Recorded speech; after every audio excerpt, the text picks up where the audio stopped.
Hey guys, welcome back to my website. It has been a hot second since I have uploaded a video to my blog and videos area. The last one I did, I talked about like my favorite and least favorite traits of each zodiac sign. Definitely kind of went off on a rant because I didn't really make an outline. So for this video, I'm kind of trying to stick to the outline that I made so that I can avoid that. But knowing me, I will probably end up ranting about something. But today I decided to talk about my job and what some of my pet peeves are that I run into. For those of you that do or do not know, I am a server. I am a student too, but being a server is my job for the time being. I really like it. It's how I've met a lot of friends. I get to talk to people, and even like my end goal as far as my career is to be around people. So it gives me a lot of experience with that. So with that said, I'm just going to talk about a couple of pet peeves that servers have.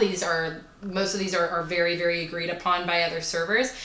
So if you are a person that does some of these things, and I know that I've probably done a couple of these things too, even from being a server, which I've done for many years now, try not to do them to make everybody's life a little bit easier when you go out to eat. So these are not in really any particular order.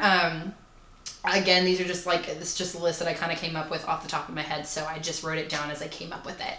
But for number one, I said ordering drinks from other people.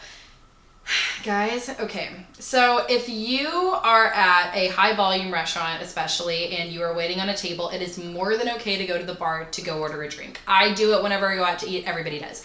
If you do want something to drink or even snack on, if you order like an appetizer before you do get sat, totally fine. But if you're already at your table, you have a perfectly good certified server to come and serve you alcohol or whatever you need. So don't go up to the bar and keep ordering drinks when you have a server with you. It's really, really annoying because we see it as you taking money away from the server, and if bartenders know that you're doing it, a lot of the time they won't even serve you. So something to keep in mind, guys. I think a lot of people do know this, but don't order drinks or whatever from anybody other than your server. Number two, getting up and moving around. So a lot of the time, especially in for big company parties or any kind of event to where there is a lot of mingling going on, it can be difficult to stay in one area because you do need to go and socialize.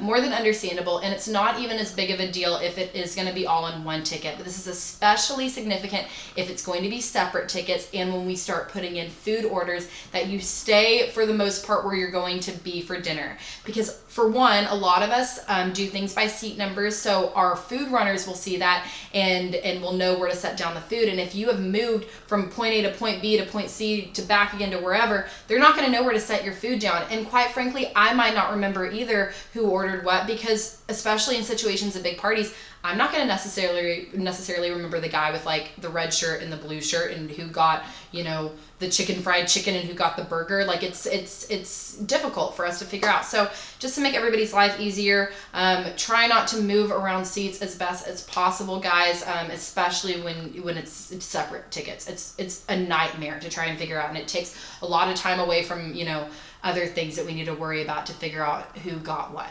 So number three, sitting around after closing out your tab. So guys, especially if you waited for your table and you know that there are people waiting to be sat, please try to minimize your time after you close out your ticket to getting up. It's really, really annoying for not only other people that are in the same position as you that are waiting for a table, but a server gets roughly anywhere from 1 to 5 tables, 4 or 5 tables in a section during their shift. So you're taking anywhere from 20 to 25% of their section whenever you sit down. So by you sitting there and milking the time that you have in socializing, which I know is like so easy to do, especially when you're, mingling with somebody and you're there to catch up with somebody, to not do it. But, it's taking money away from us because we aren't able to get more people sat in that table to obviously increase, the amount of money that we walk away with that night. But, again, like people are waiting to sit at your table. So please try to get up and, get on with your night. If you can, it would be great. We do understand, especially if you close out your tab before you finish drinking your beer, finishing your beer and sitting there for maybe 10 or 15 minutes after you finish up. But try to keep it at that if that's possible. Again, especially if it is busy that night. Number 4, running your server. So I know this can be especially difficult if you're with a big party, because getting everybody together to talk or to tell your server what you all need at once can be hard when, you know, you have people doing other things and talking and whatever. But try to do it when your server is at your table all at once, because, you know, if one person needs napkins, we'll go get the napkins, but then we'll come back and somebody needs ketchup, we'll go get ketchup, and then somebody wants to order another drink. It's taking time away from what we need to do, and we would just prefer that you say what all you need at once, or, you know, even twice. I understand that it can be hard because sometimes maybe you're talking and you think that you're fine and then realize that you don't have a fork. Naturally, you need the fork, but just try not to run your server around a lot. Try to, you know, figure out what you want at least within the next 10 minutes of, you know, that time before your server comes back to know exactly what you need at that time. So number 5, phone numbers on tabs. So this might be a little bit more personal for me, but I think a lot of servers kind of still agree with this. I don't text people that leave their phone numbers on tabs. And I think if you read my blog about how I feel about dating and whatnot, you know, I kind of have traditional views on it. If you're not going to ask me in person, like yourself, for my phone number, there is a very unlikely chance that I'm going to text you if you put it down on your receipt. I especially really hate, and I think it's really funny, when your friends leave your phone number for you. Like, not only could you not work up the nerve to ask me in person, but your friends have to do it, where they're like, Sam thought you were really cute, so this is his phone number. Like, I don't know which one Sam was. I don't know people's names at this table, and I'm not going to text him. So, yeah, guys, just if you do stuff like that, I mean, like, it's up to you, you know, especially if, like, you really hit it off with the server and whatever. You know, some servers might like it. I personally don't. But this is one thing that we can pretty much all agree on here. If you don't tip me at least the standard, which is 20% in 2018, 20% is the standard if you get good service. If you don't tip me at least the standard, I'm definitely not going to call you then. So something to keep in mind. Number 6, taking drinks off of trays. A lot of the time people do this as a nice gesture to, you know, get everything off the tray and to get the server, you know, going to help out. But, you know, we're balancing these drinks on the tray. You know, the way that we put the drinks are how we're wanting to take them off. So if you know, remove the pina colada really quickly from the other side where I'm trying to balance things on one area, it could topple over everything that we have set up, which of course we don't want wine all over grandma. So just try not to do it. I know it's a really nice gesture, but just let us do our job. We're here to deliver the drinks to you. Just let us do it. Number 7, ordering coffee later on in the night. So this might sound like I'm kind of bitching a little bit, but like, we really hate it when people order coffee, especially like in later hours. We've probably already broken down the coffee or tea machine, so please try not to order coffee at 9 o'clock at night. And I don't understand why you would want to anyway, but okay. Anyway, not much else I can say about that one. Number 8, your children, and especially children that like to play with sugars. I don't understand why children love sugar so much. Maybe I did when I was a kid. I don't remember, but if you allow your child to play with sugars, at least try to put them back as best you can once you get up and you leave, because having sugar spread all over the table, thrown all over the floors, it's more of a mess to clean up. Maybe for me or for the guy that's, you know, cleaning tables, just try to just keep your child's hands off the sugars, especially if they're not going to use them, you know, for your teas or whatever, because other people are going to come in later and use them, and your kid has been like touching them, and it's just unsanitary and just Number 9, ignoring my hello and asking for something immediately. So I am really big on spiels when I come up to a table. I like to engage with my tables and tell them what we're about, especially if you haven't been there before. So, you know, immediately I'll be like, hi guys, like, welcome to, you know, where I work. My name is Shelby. I'll be taking care of you today. Please do not interrupt me to tell me what you want to drink. Allow me to finish, okay? Even if you don't want anything that I'm talking to you about, like our drink specials or whatever, at least allow me the time to finish whatever I have to say. It takes like 30 seconds for you to interject and tell me what you would like to drink or eat or whatever. It's kind of rude, and it's obviously interrupting somebody, which you wouldn't want somebody to do that to you when you're talking, so don't do it to me when I'm talking to you. Fair enough? So also along the lines of the respect thing, number 10, please do not clap or snap at me. I will not take it very well. I've had people do it several times, but I remember one time in particular at the restaurant that I worked at in Dallas, I had a man that continued to snap and clap at me.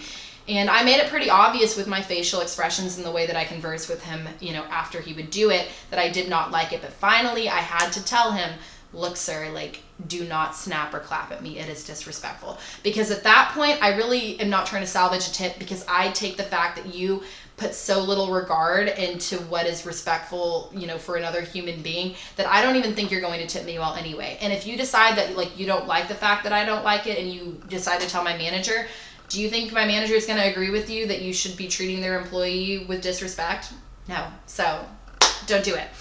It's rude. And especially also, do not try to get my attention if I'm talking to another table. So if I am, you know, doing, you know, what I did to your table, you know, to, like, if I'm like greeting a table, if I'm trying to get their drink order, you know, whatever, please do not try to get my attention while I'm still talking to them. It's disrespectful. And like, just allow me the time to step away from the table to then wave or call me over, you know, because again, I'm trying to, you know, obviously communicate and talk with them. And do you really need what you need, like, so immediately that you need to talk over me? Like, no, it's rude.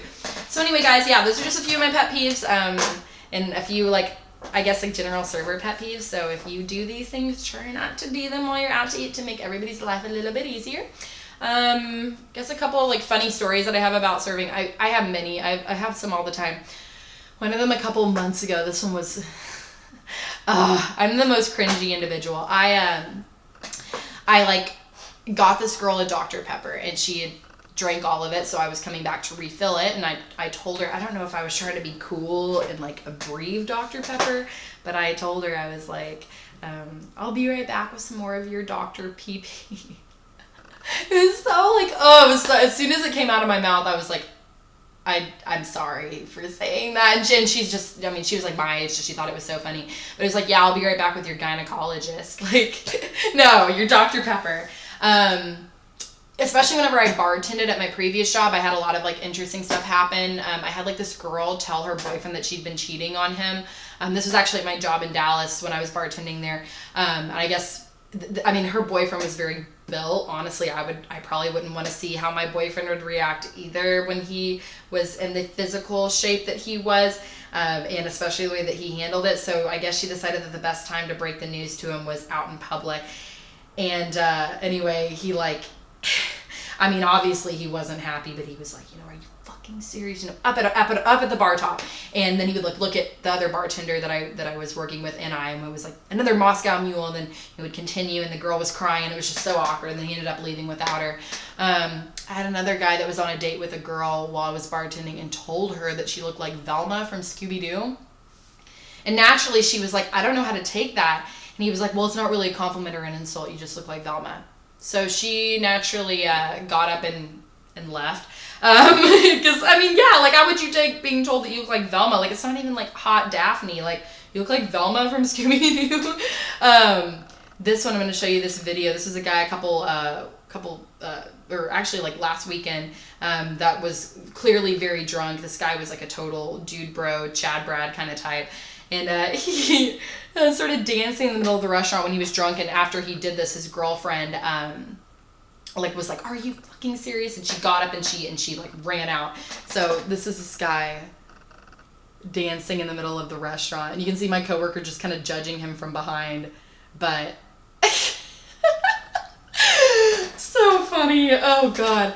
I had a guy, like, throw up, like, in the middle of a couple of tables a couple months ago. He wasn't actually my table, though. Like, I hadn't been serving him alcohol, but that was gross. Really, guys, just there's been, like, so many things. I had a guy even the other day, like, ask me if our restrooms were outside. It's like, welcome to 2018. We do not have outhouses anymore. We do, in fact, have plumbing in our building. So actually, the restrooms are that direction. So yeah, I have a lot of funny stories, I guess, but yeah. Anyway, so it's a fun job. I love being a server. It's a really great way to make money. So guys, you know, take the things that I say in this video as just, you know, things that would make the server's life a little bit easier. It's not that we're, like, bitching about it, but, you know, I'm sure there are things in you know, in your job that you like and dislike, and things that kind of get on your nerves, and what complicates life a little bit more. So these are the ones for our job as well. You know, we're out here trying to make an honest living too, just like you. So anyway, thank you guys so much.